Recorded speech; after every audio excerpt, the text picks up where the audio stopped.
Sevgiden kuydu bu yüreğim cim,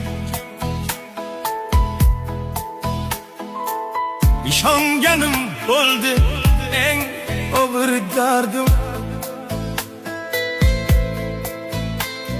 Senge koymastan kaldı bu kalbim.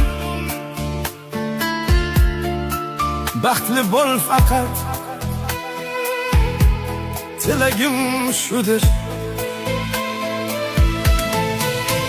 sevgi her bahar yine gülleydi. Sensiz baklarım hiç tatmaydı. Kalbimdeki en güzel arzu baribir sen güzelim. Şemollar essin ismini alıp,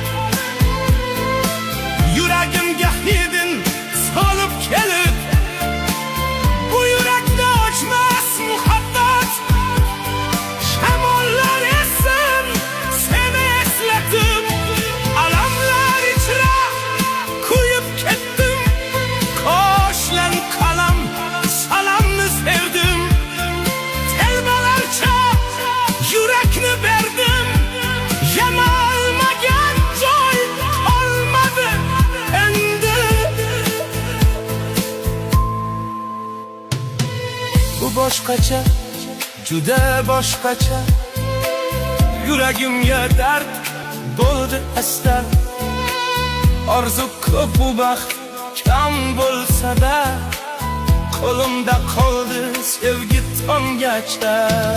Sevgi har bahor gullaydi yana, sensiz baxtlarim begona mana.